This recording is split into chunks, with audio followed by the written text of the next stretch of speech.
Dude, how was the meetup yesterday? It was good. It was super good. It was really, really good. What meetup? I met up with that dude, Jacob, who does marketing at NVIDIA. Was it what you were looking for, or was it like different? I'm more just curious if we have other things to talk about. It was good. Yeah, he put together a list of questions like what are some of our goals for marketing? What are you doing right now? What do you feel like you're not doing right now? And it was kind of a vision scope thing, they were really good questions to ask. And he kind of reaffirmed some things that I was thinking, like gut check. But anyway, he started with, a whole what do you want to do, how you want to do it. And I was like, I see people doing all this shit on Facebook. I see, every time I open up Instagram, there's sponsored ads by, you see Onyx or Verve or Blue Bottle, all these people spending money. I was like, I don't know, should we be doing that? How does it work? And he said that's really complex. That's part of what he does. Mm-hmm. But depending on what you want to do, this is what he said. Audience that shit, right? What's that? You have to target audience. It's like a whole thing. He said it's super specific, and it takes a lot of effort. So his advice on that front, he said, set your house in order before you spend any money on anything else. That makes a lot of sense. And I was like, damn, that makes perfect sense. Absolutely perfect sense. Yeah. Because some of the things that we don't really do right now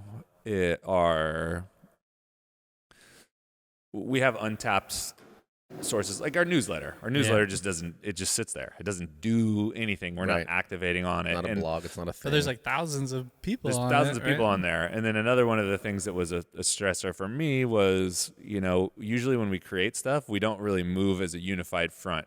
We're kind of piecemeal, where we have this down to something from coffee all the way to a merch thing. Like the merch launch that we're working on right now is the first launch that's actually going to be a launch. It's the first thing that's going to be a cohesive collection that's going to hopefully be pushed out in a way. So he organizes his workflow in what he calls moments and heartbeats, or moments and beats.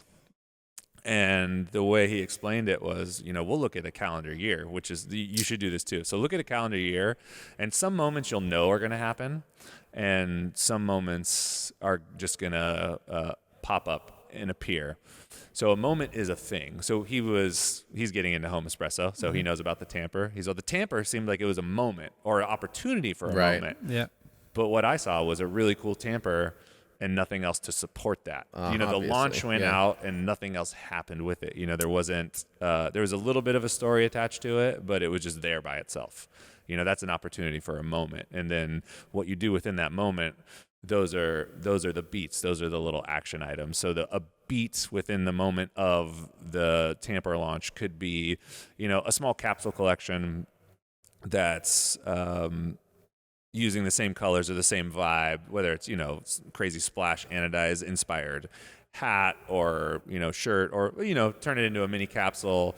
A moment could be, teasing it on Instagram, building up. A moment could be activating the newsletter for it. A moment could be, doing some really basic design where, okay, cool, you're going to switch out some of the banners on your website to where it all kind of has this cohesive feeling. And then he cautioned with that too. He's like, another thing that you have to figure out as a business owner is when you're talking about switching everything up on the website, how much money are you willing to spend on like somebody's labor that labor to make it? And he said that's something that you'd have to decide, how big is that moment for you? Yeah, that would be my question, is like, you have all these beats that support a moment. It's like, how long does the moment last? So every moment is different.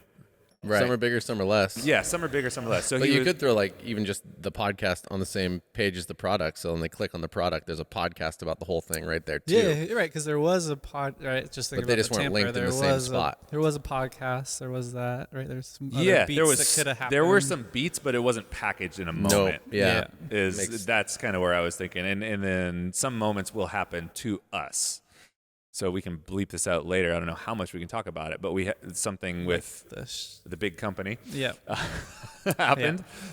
Yeah. He's like, you didn't ask for that, but that's a moment, and you kind of leaned into that moment. You had some beats within that moment. There's seasonality which are just like moments that we know are coming, Right. And he talked about seasonality which is too. the most obvious, but like still. holidays. Yeah, he's there's some moments that are thrust upon you, and you have your opportunity to create your own moments. So again, a lot of it's really intuitive, and like resonated with what I felt in my gut. But it's nice to hear someone who does this for a living for a huge company kind of affirm some of these things. But the idea of the beats and moments really kind of struck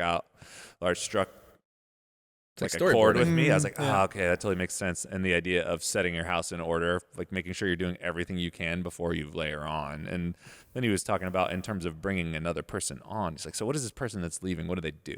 And I was like, okay, well, part of it's functional, where there's a certain amount of input that is needed to run the web store. You know, we need to put up new coffees when we get new coffees, and a new coffee begins with, you buy the coffee, but then someone has to create the label, someone has to take a picture of it, someone has to put it up, take the copy, repurpose it. That goes up on our website, that goes up on the wholesale partner program site. Then we need to promote it out to other things. Yeah. Rinse and repeat with products, which merch launches are even more labor intensive. Yeah.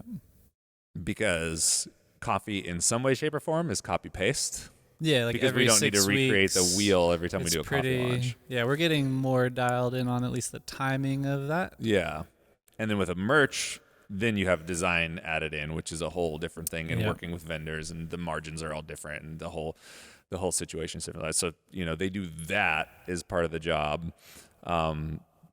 Just the functional nuts and bolts of it. And then they're also doing Instagram right now and a hodgepodge of other things. So I was asking him how they hire people, how they bring people on, and he's saying it might be really tough for you, because I was kind of telling him what our vision is and what we would like. He's like, it might be really tough for you to get what you need at a price you can afford. Absolutely. That's like the small business person's like eternal struggle. Well, he said it's even more of a pain in the ass because being so close to Silicon Valley, there's no shortage of money over the hill. Money, and people who have these skills can double up. Absolutely. It's like, I'm going to go work, wherever. It's only values fit that we're going to be able to find, because you're right. Like, but did he talk, I just wonder if it's someone like right out of college who can get a job though. Yeah, this is where he was saying, he's like, me 6 years ago. Yeah. And I was like, yeah, totally. Me 6 years ago too. Would have been a perfect fit, right? And so finding those people. But then he's like, figure out what you're trying to spend in marketing or on that position for a year, and then you have flexibility in doing it. Mm-hmm. And he said, honestly, where you're at, it's probably going to be you doing more hands-on work than you probably want to do right now to get everything moving. But he said, start small, get someone in, maybe part-time to do the bare minimum, functional essentials on the website, someone to do that. And then it wouldn't be the worst idea ever to start poking around and looking at agencies. And this was his thought well, that's what I Chuck cringe for everybody listening. But this is what he's saying in terms of, let's say we're going to bring someone on, and let's say we want to pay someone, let's just throw a number out there. He was like, let's say I want to pay someone $65,000. This is what he said. I was gonna say 40 grand. Let's say 40. Right. So any amount of money, whatever, it doesn't matter. If you hire one person at that spend, and you're trying to find someone who, you know how to do graphic design, you know how to write copy, you understand how to push things through social, you understand the ecosystem of what's going on. It's probably going to be really hard to find that person for that amount of money. Yeah. But if you have someone who does functional things, and then you have he said, this is where people get fucked, is the problem with working with an agency, if you don't have a strong vision, is that they can totally take you for a ride. But if you know what you're doing and you understand what you want to see, you can guide them in a very direct way to be like, hey, this is what I want to see. And then with that amount of money spent, they have access to not just one person, but there's someone on their team who's a social media expert. There's someone on their team who's a really good graphic designer. There's someone on their team who, creates all these different things. So there's it'd be maybe like an interesting breadth experiment, because I just feel like it's so hard working with people with the agency is like that they don't get your vision, or they're working with so many other different companies that you actually like bang your head against the wall trying to get them to produce what your vision is. And he's saying it all depends on what you want, what your expectation is. And he wasn't advocating for this. He said it's just something to think about. He said, then there's the cross pollination. You could theoretically have the Reezy advocate, where he hired somebody out of country and he's directly connected with them, and they do all that stuff for him. But they have a one-on-one relationship. And it's like, this is my expectation to the T. And so that seems like maybe a hybrid idea of a similar idea. Yeah, he's got a virtual assistant. He's got a video editor specifically for the things that they want, and they have to do X, Y, and Z exactly like this to get their money, and they do it. And he's had, for him, great success. But it was exactly to your point. He had to say exactly what he wanted and how for a while at the beginning, and micromanage the shit out of it until he could pass it on, and then the person takes over. But one of his people's been with him for like 2 years, and that also feels weird though, because you're not bringing on somebody locally, but maybe it is something where you piecemeal it together for a while just to get to where we need to be. It's also the management style that you want to have and how comfortable you are managing different people for specific different things. Yeah. Versus having somebody in person that's like I on your prefer team. somebody in person. Yeah. But one of the things that we both agreed on was it's probably important to feel the pain of not having someone before you bring on someone.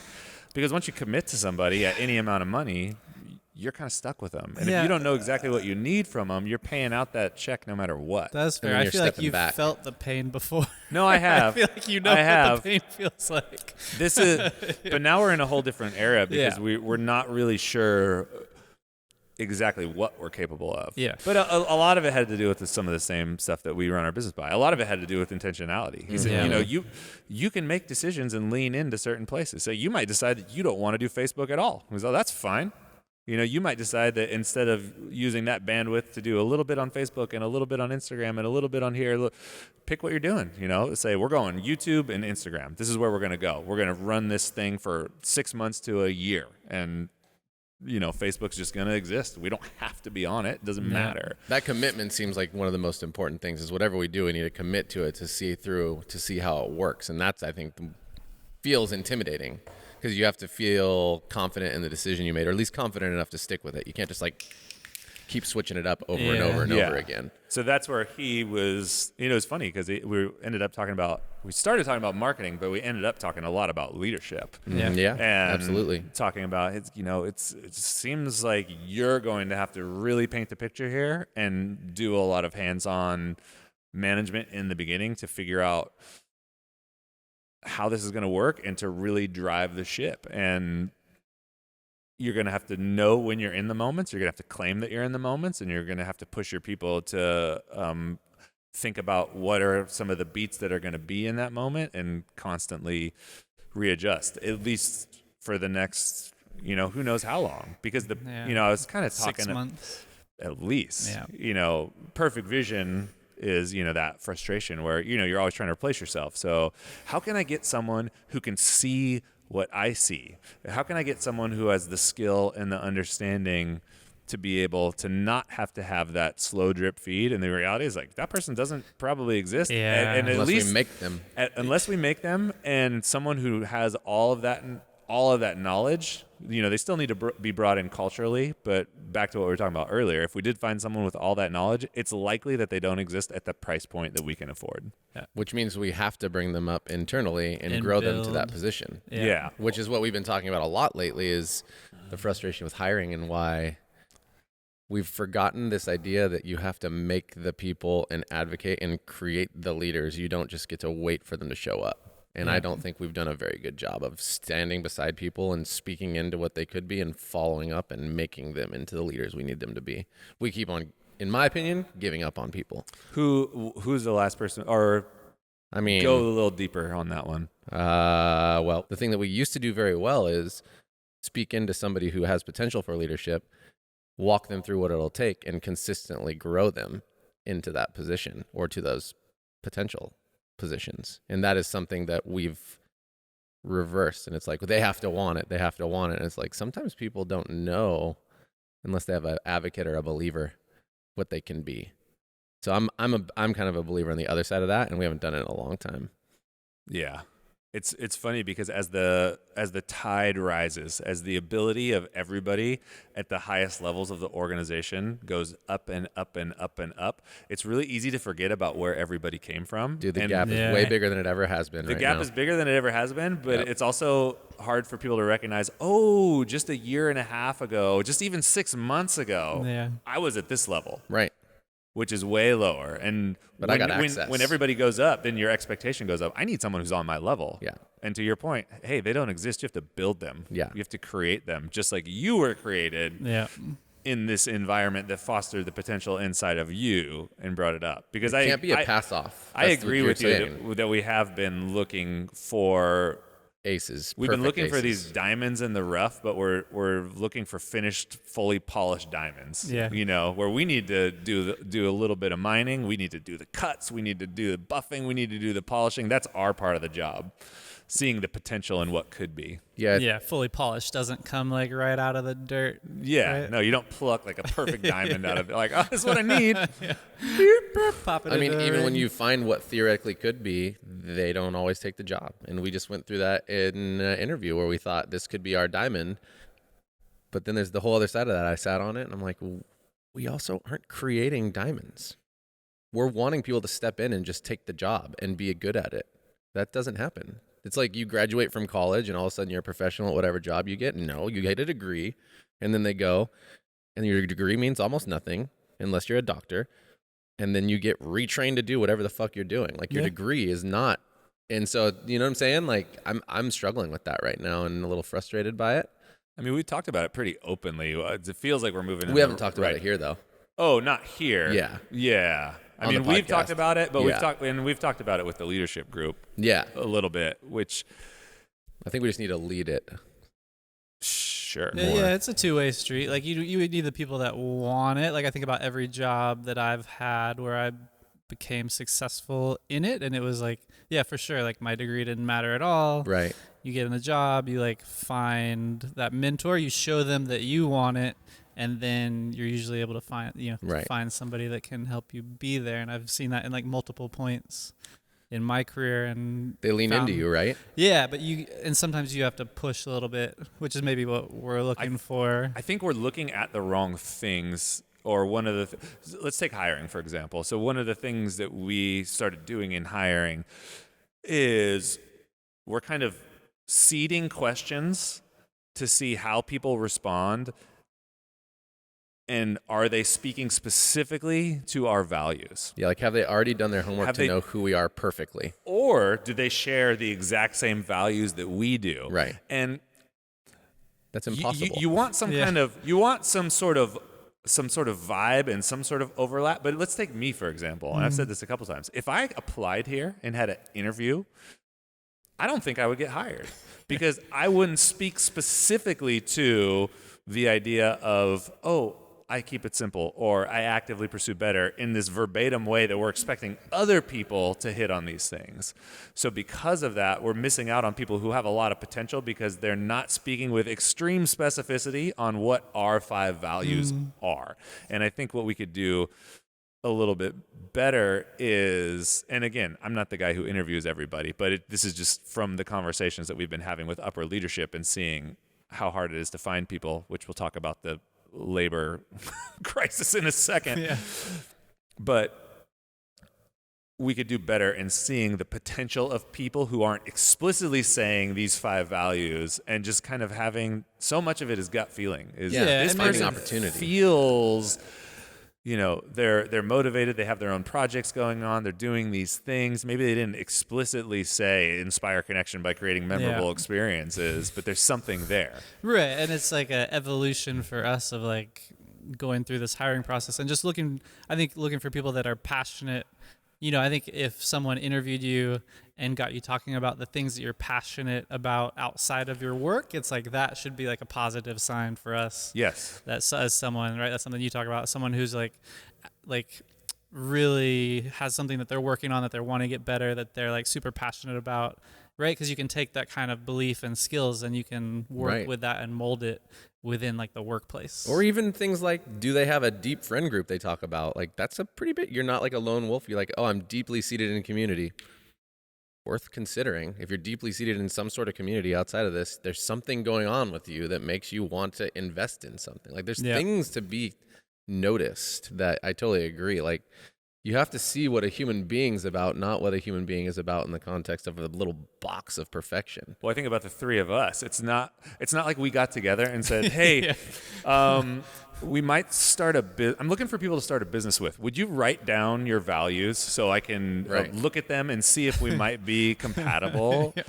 We're looking at mindset. It doesn't work like imagine that. If you like dated people like that. No, it's all based on conversation. And before the conversation, it's based off of a feeling. The first time I met Jared, I'm like, oh, this dude seems like you asked me why. I'm like, I don't know. This seems like someone I could resonate with. Yeah. And then once we start talking to you, I'm like, oh, Chuck seems like somebody that we could vibe with. I don't know what your fucking values are. I mean, I do now, but we're seeing the potential in each other. But there's a Venn diagram. Bubble. You're not me, you're not me, you're not me. But we all kind of find something there's here. A shared in the diamond. And that's like what we need to find in potential hires and potential leaders.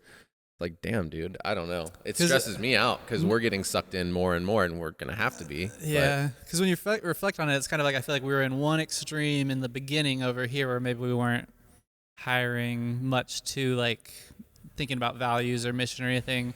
And then it's like, then I feel like we totally overcorrected over here about like, values, alignment, and maybe we need to like get back to somewhere. Wait, I want to ask why you think we weren't hiring values alignment, because part of me thinks we were, and we weren't owning as a leadership group what our values actually meant, and then the people created the meaning of the values, and that's how it went to. So like, I don't disagree with you, but I almost think that our team at the time convoluted our values to make everybody. It's almost like what I was saying about that group that we were talking about, where we should have let the leader go before the team got sour so that the real leaders could create a good team. And instead we kept the leader and the team got sour. Yeah. And then the team went, and but at that point we had a leader that was essentially a problem.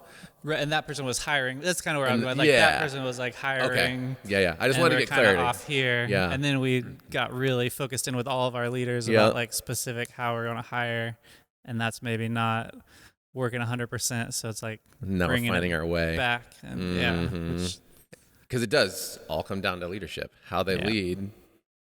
People come here. I mean, that's the thing I started tripping on the other day. I was like, really? Nobody in this company wants to grow to the next level, or they apply and then it's like, no. And then what? Then we're done trying in a way. And it's not literally that thought process, but that's kind of what it feels like. It's like, okay, well, you didn't make the interview. Cool. Now I'm just waiting on somebody else, and we're just going to let them develop at whatever their pace is. And that's just so not how I want our company to run anyway. At all. Yeah, that's where I think we are going to collectively experience almost the same thing that I just talked about. That dude talked about marketing with that dude Jacob, which is like, hey, we're going to need to be in the interviews. Absolutely. We're going to need to sit alongside. We're going to need to, we've been heavily engaged with the executive team group, but we haven't really stepped alongside them for the work that feels like it's not quite being what it could be. We haven't been in the interviews. We haven't been looking like, hey, so-and-so interview coordinator, and they didn't get it. Let's talk about that a little bit more. Maybe we can give them a shot. Like, how does this work? And I think that's going everywhere. That's where my stress is. I'm noticing that everywhere. Like, we haven't been through the evolution of even the roastery and how it works, and me being in there a little bit now. And we just briefly talked about, I'm like, we haven't actually set the table for the most successful roastery. We've tried to allow people to do their best, but the ones who have the most experience in it passed it to somebody who had 1 year experience and walked away. Yeah. Not literally, And I think that's where maybe we didn't do the best job, was in that transition. Yeah, but because culturally, person's fine. Because when Grace was when Grace was leading the roastery and in charge, I feel like we're in a lot better place. That I think is because she's a good leader, not because the roastery's set up for success. No, she's a great leader. Yeah. So that's where I'm saying, like, operationally, even, like, there's so many little details that feel overwhelming that I agree we need to step in and, like, help create and see the opportunities, because everybody's so underwater and trying to just lead specifically to keep people excited and keep them engaged, that there's no time for looking at the details of how it could be just a better system and a better operation. Alex, they did do a good job in coming in and helping at the beginning, but there's a lot more we could do. Right, but that's not going to be a long-term solution. They have other full-time jobs, right? It's like, and it was under the budget of zero. Like, it was, what can we do with no money at this time to make it look and feel nicer in this place that already exists? And what did they do? They moved some things around and, like, tried to sticker some bags, but, like, that might not be enough. And so for sure, cool. It won't be enough. No, it's not enough. Sure. We're obviously there. For sure, it won't so it's interesting to think about. I get excited about it, but I also don't know how to move forward, and that's where the three of us need to get together and bring some heat. I feel one of the things that these conversations have shown to me is I felt a lot of pressure in the last couple months to be on the train of growth and looking into the future and seeing what's next, which is a huge part of our job. But I've felt that pressure really, really looming. And I think it's been taking me out of day to day into things that really could use my attention. Things like some of the stuff we're talking about in marketing, things like some of the stuff that we're talking about in the roastery. And and this is just a mindset thing. You know, obviously we looked at that place in San Diego and decided that it wasn't the right go because of how things are going. And even though that happened, I was still really looking forward to whatever that future thing was, you know, this ability to bring people up, to replace you, and to kind of go out and create these new paths. And now, after having these conversations the last couple of days, I'm kind of wanting to not fully put blinders on, but just kind of embrace where we're at and just see this for the building year that it might be, and just get really, really cozy with the fact that it's like, hey, we might not, I don't need to feel this pressure of doing this new, crazy, weird, amazing thing, because there's so much work to be done on the day-to-day, and all of that work will aggregate into something that's really awesome. Yeah, and that work has to be done. I mean, I kind of, you know, once we had that conversation about, like, you know, turning down the lease and digging into where we are right now, it's like, yeah, I kind of flipped the switch to be like, cool, we can't do anything until all these things are, like, humming, and we feel good about them and people can replace themselves. It's like, until we can do that, it's like, cool, I'm not even gonna think about how we're gonna grow, because it's just not gonna be healthy for the organization. I don't think I fully got in that mindset until yesterday. Dude, that's rad. Does that feel good to, like, I think so. I feel a little bit of peace. We'll see how it works out in reality, but yeah. Because in my mind, I'm just like, cool, we're not doing anything until our organization as a whole shows me that we can. The foundation. Well, I think one of the things that I've been struggling with is I always struggle between this being a really directive leader versus being someone who poses a lot of questions, and kind of finding the middle ground. You ask good questions. On that. Thank you. Appreciate that. Sometimes I ask too many questions, and sometimes I don't step into what I know well enough soon enough, and to be able to have these things like, hey, we're going to do this. What's the best way we could do it? Sometimes I'm a little bit like, what could we do here? You know, and I don't always get the return that I want. And that's really frustrating when we're talking about people who are showing a ton of potential and in my mind are high level. I've almost, you know, I project their potential into their reality. Yeah. Which is like, I see what you could do. Yeah. And I expect that from you right now, but I'm not really I haven't done enough of the hard work to get you to that point yet. And I'm... Because you believe in people more than people believe in themselves. Sometimes often. This thing that was something we say. Yeah, it's a pretty recurring theme. But why is it laughing? You're close though. You're a piece of shit, and you could do way better. If you just step your game up, you wouldn't have to be sitting in the corner. One day you might be on camera, man. I think you're close though, because I think that's the difference. It's like you take whatever head chefy person. They need to be able to direct, but then like back off to let the people try. You still need to be able to direct though. And we as a group actually all need to be able to direct, and then get out of the way appropriately. But at the same time, like we are the ones with all the experience and all the knowledge and all the opportunity for others to allow them to make the right mistakes, but not the ones that hold us back over and over again. And that's I think what we were asked to go really far away from that, and we worked our way back a little bit, and now we have a really good trust in this leadership team. And honestly, I just forget that like none of them are actually terribly experienced. They're so high level. But nobody's honest got truth, like really 10 low years. experience in years No one's of got, work like, in this industry and what we're doing. Yeah, and and that doesn't make that's opportunity. That doesn't make anything bad. It just saying that makes it sound like, oh, we have this weak team. No. 3 years versus 20 years or 60. Yeah. When you can combine everybody in our leadership group and probably add it up to like 12. That's where I think we have the biggest opportunity, because one of the things that I see is we have these people who are growing at a really rapid rate. Absolutely. You know, if you look at our executive team, they're growing in skill at a really rapid rate, keeping in mind that they don't have a ton of experience, nowhere near close to the experience we have. Mm-hmm. One of the things I know I do, and it feels like we do as an organization, is once people get to a certain level of competence, we back off really quickly. Yeah. We say, oh man, you're doing really good at this one thing. You got it all. And I think what we could do is be more specific. It's own our loss here, people. Hey, guess what? You did do really good at this one thing, and this is showing so much promise. That's awesome. Good job. Now let's talk about this next thing. Whereas we go hands off real quick. Yeah. And I think we need to.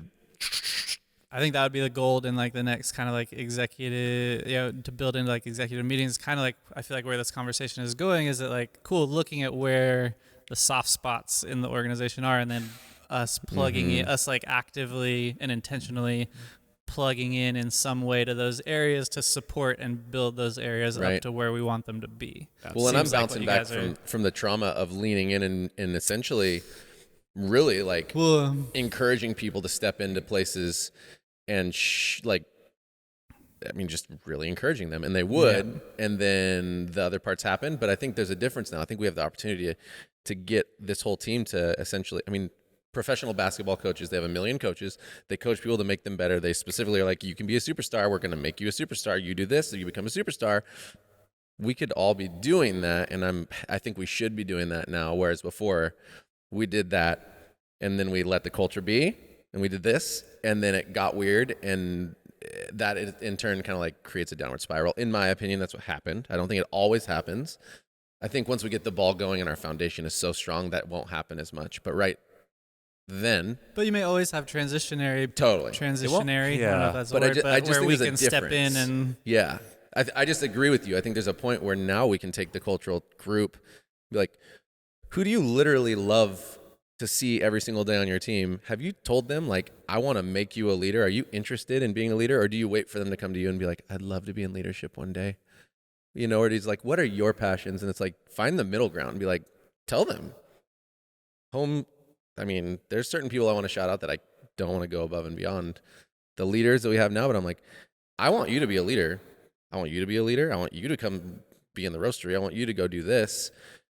And you don't have to, but you could do a very good job, and I believe in you hardcore. Like, let's go. If you want to, we have the resources and the people here to help make that a reality. And we'll tell you where you're falling short, and then you can either create your future or not. No hard feelings either way. You're super valuable. Yeah. I just think that there's something I've just loved, and that might just be my style. I know it's my style, but I believe in that so much. That is a style. That's one of the leadership styles. Yeah. It's a good style.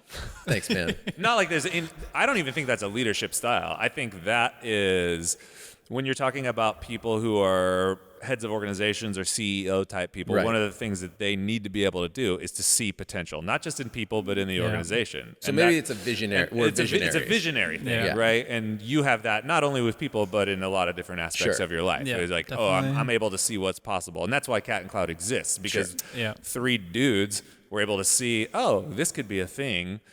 We have ton of experience in the industry, not really any experience starting a business. Yeah. And, that was our stretch. We're able to see that, stretch ourselves. And so when I hear that makes perfect sense. And then the work that we need to do is communicate that to the executive team, because I think you're right to say, hey, I don't want to shout these people out and go above and beyond the people who are actually their leaders, who I wish would be seeing the same things that I see. Yeah. And then that becomes the training. Yeah. Right? Here's what I see in this person. Here's what I see in this person. Here's how I see the future, for lack of a better term. And it doesn't mean you're always right.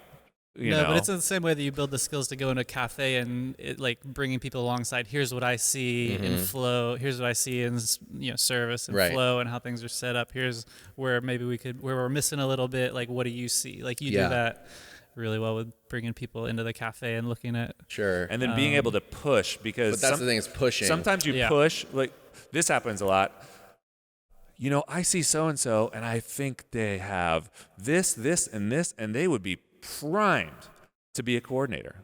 And then the team leader says, no, you're wrong, because they're failing on this, that, and the other. And then as a visionary, being able to say, that might be true, but I think you're missing something, and look at this. Right. I respect your opinion that you're working with this person every day. I'm telling you, as someone who sees potential, not in these words, obviously, but, I think you need to give this person a chance. Yeah.